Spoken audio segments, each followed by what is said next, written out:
Mama, why is Grandma putting chains on me? What are you talking about, baby? Chains? She said I have to stay in the garage so I don't ruin Aunt Sophia's party. She what? Grandma Rosa! Grandma Rosa! Viviana, don't you dare yell at me. Your son was being disruptive. He's 7 years old and you chained him in the garage like an animal. Grandma chained my son in the garage so my sister's birthday wouldn't be ruined. Hi, I'm Viviana. Today I'm going to tell you my story. But before I continue, please like, share, and subscribe to hear more stories like this. Growing up in my family meant understanding one simple rule. My younger sister Sophia was the golden child, and everyone else existed to make her life perfect. My mother, Rosa, had built her entire identity around Sophia's success and happiness, while I was treated as an afterthought, whose only value was supporting Sophia's dreams. When Sophia wanted to take dance classes, I had to give up my art lessons so the family could afford her tuition. When Sophia needed a dress for prom, my college fund was rated to pay for it. When Sophia decided she wanted to be a lawyer, Rosa worked 3 jobs to pay for her education while I took out loans for community college. I thought things might change when I became a mother. My son Diego was born 7 years ago, and he was the light of my life. He was energetic, curious, and had this infectious laugh that could brighten anyone's day. But Diego also had ADHD, which meant he needed patience and understanding to thrive. Rosa's reaction to Diego's diagnosis was typical. It was somehow my fault, and it reflected poorly on the family. You probably didn't eat right when you were pregnant, she'd say. Or maybe you let him watch too much TV when he was little. Sophia, now a successful attorney, had married her college boyfriend Marcus and lived in a beautiful house across town. They'd been trying to have children for 3 years without success, and Rosa was obsessed with the idea of Sophia becoming a mother. Sophia would be such a better mother than you, Rosa would tell me during our weekly family dinners. She's so organized and responsible. Diego adored his Aunt Sophia, despite her lukewarm response to his affection.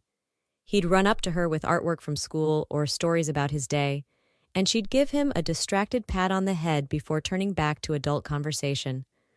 The favoritism extended beyond just Sophia to everything connected to her. Her birthday was treated like a national holiday in our family. Rosa would spend weeks planning elaborate celebrations, inviting everyone Sophia had ever met, and making sure every detail was perfect. My birthdays, by contrast, usually involved a grocery store cake and dinner at whatever restaurant had a coupon. Your sister deserves nice things, Rosa would explain. She works so hard. As if I didn't work hard. As if raising a child with special needs while working 2 jobs to make ends meet was somehow easy. My husband Carlos tried to be understanding, but even he got frustrated with the family dynamics. Why do you keep subjecting Diego to this? He'd ask after particularly difficult family gatherings. Your mother clearly doesn't care about him, and Sophia acts like he's invisible. They're still his family, I'd argue. And maybe if we keep trying, they'll come around. Carlos would shake his head. Viviana, some people don't come around. Some people just show you who they are over and over again. The warning signs were all there, but I chose to ignore them because I desperately wanted Diego to have the extended family love I'd never received. At Christmas, Sophia would receive expensive jewelry and electronics, while Diego got dollar store toys that broke within days. At family barbecues, Rosa would hover around Sophia, making sure she was comfortable, while Diego was left to entertain himself. When Diego started taking medication for his ADHD, Rosa was horrified. You're drugging that child, she accused. In my day, we didn't need pills to make children behave. Mom, it's not about behavior. It's about helping his brain focus. It's about lazy parenting. Sophia never needed medication. Sophia didn't have ADHD. Sophia didn't have excuses.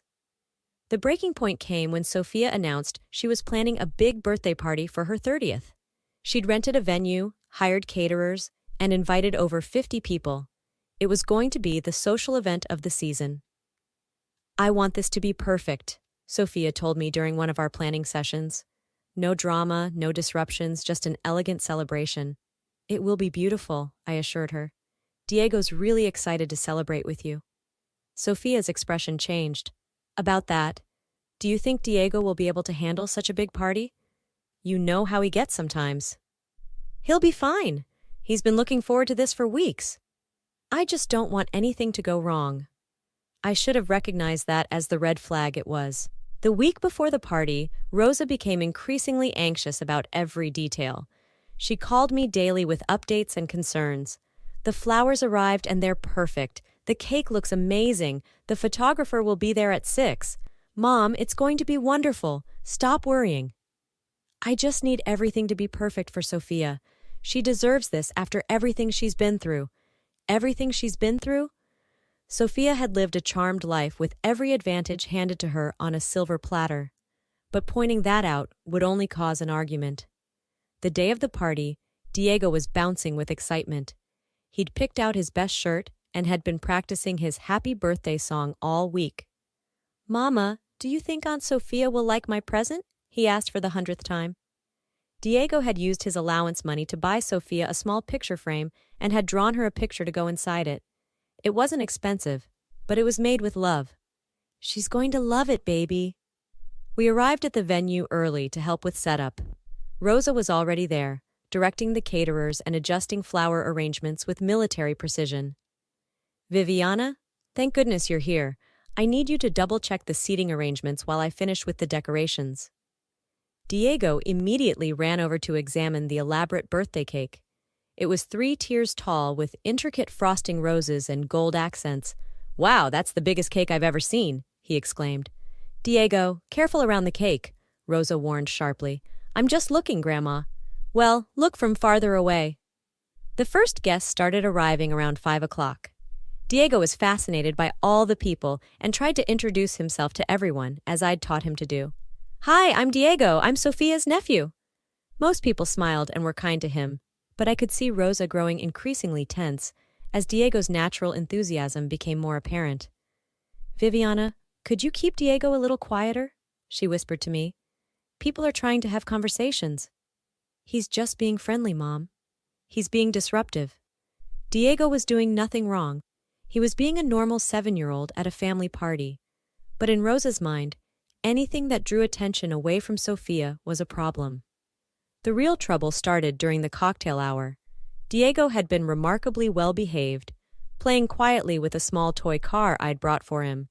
But when Sophia's friend Miranda complimented his shirt, Diego got excited and started telling her about his present for Sophia. I drew her a picture of our whole family, he said proudly, and I bought her a frame from the store all by myself. That sounds wonderful, Miranda said kindly. Rosa appeared beside us instantly. Diego, why don't you go sit down over there? She said, pointing to a corner chair.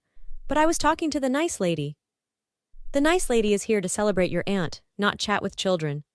Miranda looked uncomfortable. Oh, he's fine. He's not bothering me at all. But Rosa was already steering Diego away from the conversation. The situation escalated during dinner. Diego had been seated at a table with some other family members, including my cousin Elena and her teenage daughter. He was eating quietly and trying to participate in the conversation when he accidentally knocked over his water glass. It was a small spill, easily cleaned up with a napkin. Elena immediately helped him clean it up, reassuring him that accidents happen. But Rosa saw it from across the room and rushed over like the building was on fire. Diego, what did you do? I'm sorry, Grandma, it was an accident. This is exactly what I was worried about, she hissed, grabbing towels from a nearby server. Mom, it's just water, I said, coming over to help. Elena already cleaned it up. This is Sophia's special day, and we can't have these kinds of disruptions. What disruptions? A child spilled water. It happens. But Rosa was beyond reason. She was so focused on maintaining perfect control over the evening that a minor accident felt like a catastrophe to her. The final straw came during the present opening. Sophia was seated in the place of honor, surrounded by beautifully wrapped gifts from her friends and family. Diego had been waiting patiently for his turn to give her his present. When Sophia opened an expensive handbag from her friend Jessica, she made a big show of being grateful and impressed. When she opened a spa gift certificate from her college roommate, she practically squealed with delight. Finally, it was Diego's turn. This one's from me, Aunt Sophia, he said excitedly, practically bouncing as he handed her his small wrapped package. Sophia opened it and found the simple frame with Diego's drawing inside. The picture showed stick figures representing our whole family, including her and Marcus, with "Happy Birthday" written in crayon across the top. "Oh," Sophia said flatly. "How nice." She set it aside quickly and reached for the next gift without another word. Diego's face fell. "Don't you like it, Aunt Sophia?" "It's lovely, sweetie," she said dismissively, already focused on the next present. Rosa leaned over to me. "Next time, maybe get her something more appropriate." I was furious. He bought that with his own money and spent hours on that drawing. I'm just saying, it stands out compared to the other gifts. Yes, it stood out because it was made with love by a child who adored his aunt. But apparently love wasn't valuable enough for this crowd. Things went downhill rapidly from there. Diego, upset about Sophia's lukewarm reaction to his gift, started getting restless. He wasn't misbehaving, just fidgeting and moving around more than Rosa deemed acceptable. "Viviana, can you control your son?" she whispered harshly. "He's fine, Mom. He's just a little disappointed. He's disrupting the party. He's being a normal kid." That's when Rosa made the decision that changed everything. She disappeared for a few minutes, and I thought she'd gone to the bathroom. But then I saw her talking to one of the venue staff members, gesturing toward the back of the building. 20 minutes later, she approached Diego with a fake smile. "Diego, sweetheart, Grandma has a special job for you." "What kind of job?" "I need you to help me with something very important in the storage room. It's a secret surprise for Aunt Sophia." Diego's eyes lit up. He loved being helpful and was always eager for special responsibilities. "Can I really help with a surprise?" "Of course, baby. Come with Grandma." I was talking to my cousin and didn't see them leave. It wasn't until 15 minutes later that I realized Diego wasn't in the main room anymore. "Carlos, have you seen Diego?" "I thought he was with your mom." We searched the venue, but couldn't find either of them. Finally, Carlos heard muffled sounds coming from outside. "Viviana, I think someone's in the storage garage." We followed the sound and found a door that led to a small garage area where the venue stored equipment. The door was locked from the outside. Carlos knocked. "Hello? Is someone in there?" That's when we heard Diego's voice, small and confused. "Daddy? Mama? I'm in here." Carlos tried the door, but it wouldn't budge. The doors chained shut from the outside.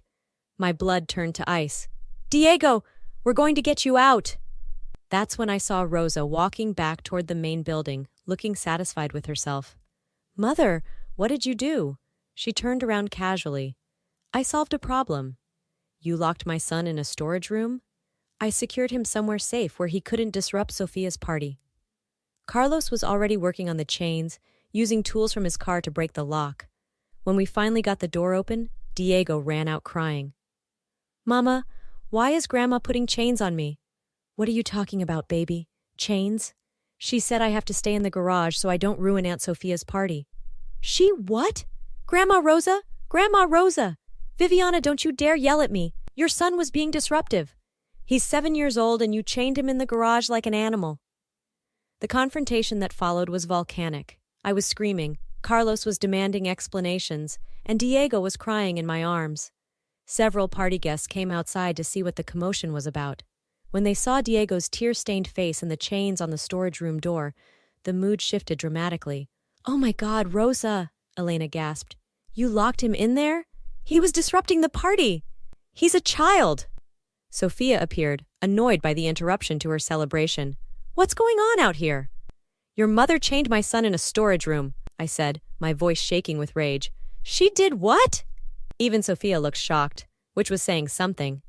"I was protecting your party," Rosa said defensively. "Diego was being disruptive and I needed somewhere to put him until the celebration was over." "You chained him?" Sophia's voice was rising. "Like an animal?" "It was just for a little while." The party essentially ended there. Guests started leaving, horrified by what they'd witnessed. Several people made sure to tell me they were appalled by Rosa's behavior and that Diego had done nothing wrong all evening. We left immediately, with Diego clinging to me and asking if Grandma Rosa still loved him. The fallout was swift and severe. Carlos called the police to report the incident. While they couldn't arrest Rosa for what was technically babysitting, they documented the event and recommended we file for a restraining order if we felt it was necessary. Word of the incident spread through our extended family and Rosa's social circle like wildfire. The story of a grandmother chaining her grandson in a garage at a birthday party was so shocking that people couldn't stop talking about it. My Aunt Carmen called me the next day, crying, "Viviana, I can't believe Rosa would do such a thing. That poor baby. How is Diego?" "He's traumatized.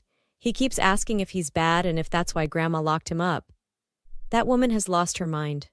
I've known Rosa for 30 years, but this is unforgivable."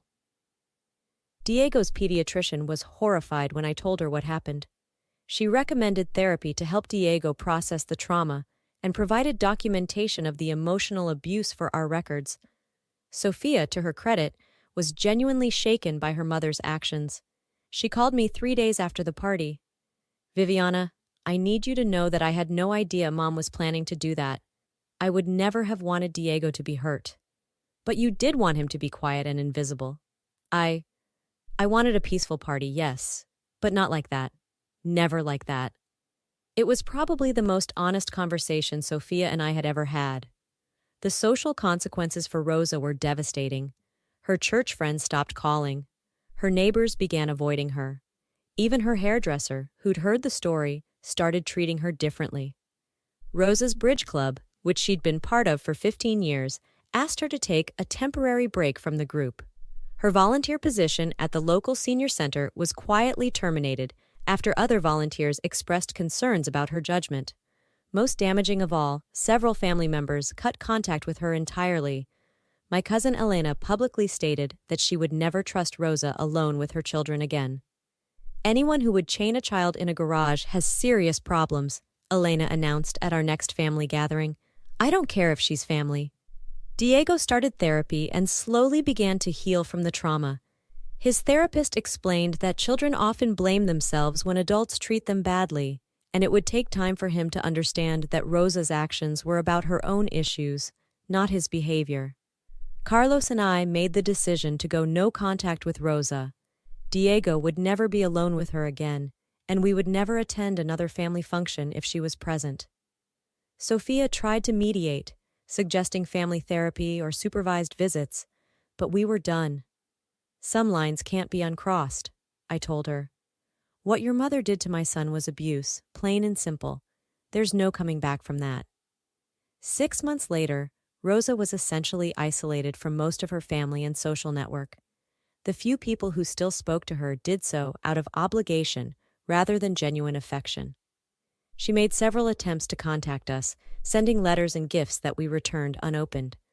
She even showed up at Diego's school once, but the staff had been notified and escorted her away. Diego flourished once he was free from Rosa's toxic influence. Without the constant stress of trying to be perfect around his grandmother, his natural personality returned. He was still energetic and spirited, but he no longer walked on eggshells around family. The most satisfying consequence was watching Rosa face the reality of her choices. She'd spent so many years prioritizing Sophia's comfort over everyone else's well-being that she'd forgotten how to maintain normal human relationships. When Sophia and Marcus finally did get pregnant 2 years later, they made it clear that Rosa's access to her future grandchild would be extremely limited until she got professional help for her behavior. Rosa's dream of being the perfect grandmother to Sophia's children was shattered by her own actions. Today, 3 years later, Diego is a happy, confident 10-year-old who knows he's loved and protected. He rarely mentions his grandmother anymore, and when he does, it's without the fear and confusion that used to mark those conversations. When a family member crosses the line from favoritism into actual abuse, what do you think is the most important factor in deciding how to respond?